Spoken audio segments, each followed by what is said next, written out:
everybody, happy Thursday. When it's Thursday, I either talk about things in the media, which there's actually a lot going on in the media about changes in overseas in different parts of the world for treatment, but nothing really great to report yet, so stay tuned. But I have two questions from hashtag KatieFAQ. If you're wondering, hey, I'm new here, how do I get my question answered? What do?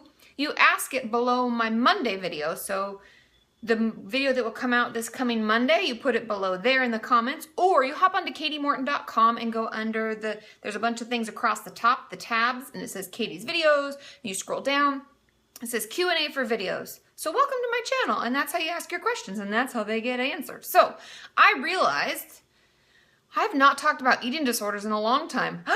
Sacrilege! And that's my specialty, so I have two questions, all about eating disorders. You're welcome.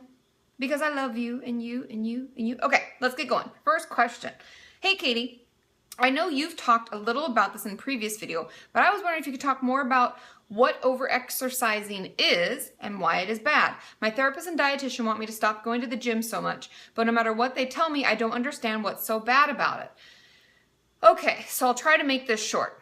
So the reason that overexercising is bad is because, number one, from the therapist standpoint, it's a coping skill and it's not a healthy one because it really interferes with your life and your ability to hang out with people. So that's from the psychological standpoint. So you're using exercise as a way to cope with all sorts of feelings and emotions that you don't really want to have.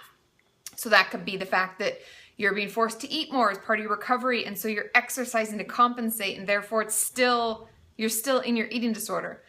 But medically, we know that, this is the second part, is that it takes a lot of energy for our body to exercise. And when we're not giving our body enough energy and we're exerting energy, where does the energy come from?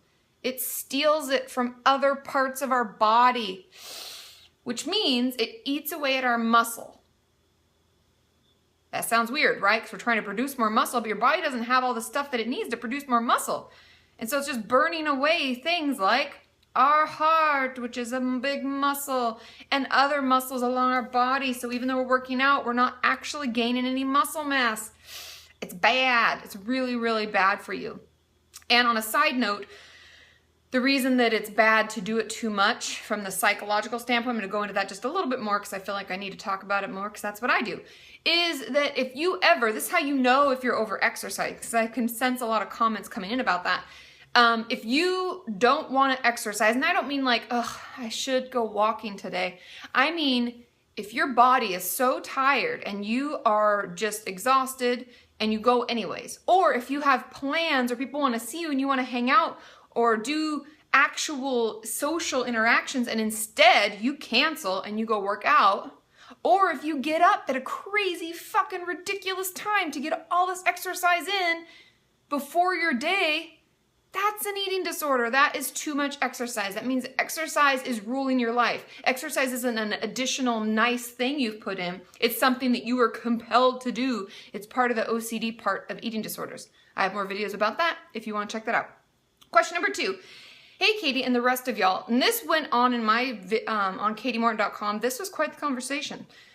So I decided to talk about it. It says, I have a problem. Yesterday I binged and today I'm crying in a depressed mess and I only want to sleep and not be conscious at all. How do you deal with this kind of binge aftermath? So I'll answer that question. The second is, I can feel a binge coming on. How do I stop it? Now, Shadow and I forget who was Callie, somebody else had a really bunch of great things to say. So I will give you a brief synopsis of theirs. And if you want more information, go onto my website. But when you are dealing with the aftermath of a binge, because remember, recovery is a process, it's not perfection. So we need to get it out, whether that's journaling, whether that's, I have some clients who like paint and draw it out, some sing it out, some dance it out. However you feel you can get all that negativity that you're feeding yourself out, like, I'm so stupid, I'm so lazy, I'm just so fat and my recovery's down the shitter and I'm back at square one. All that bullshit that it tells you, get it out.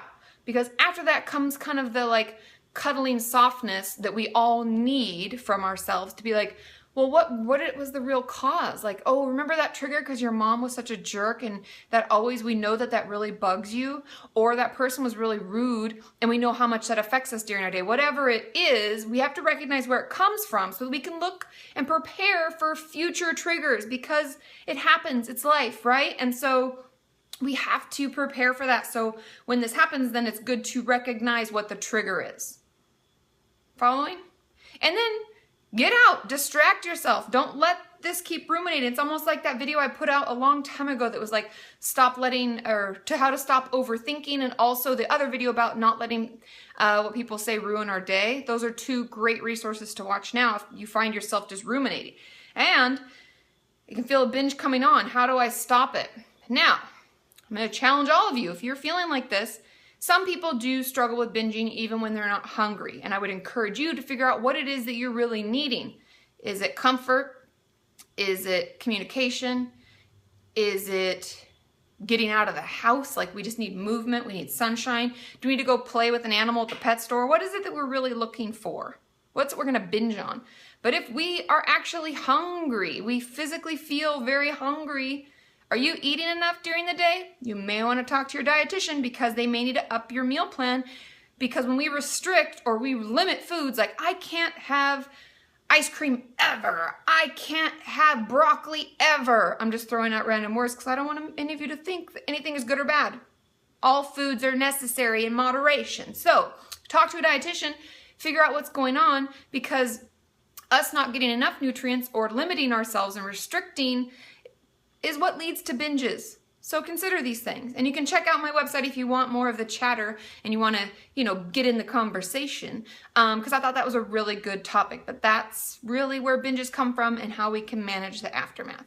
I love you all. I will see you on Monday. And if you're new to my channel, welcome, and click here to subscribe. And I will see you all then. Bye!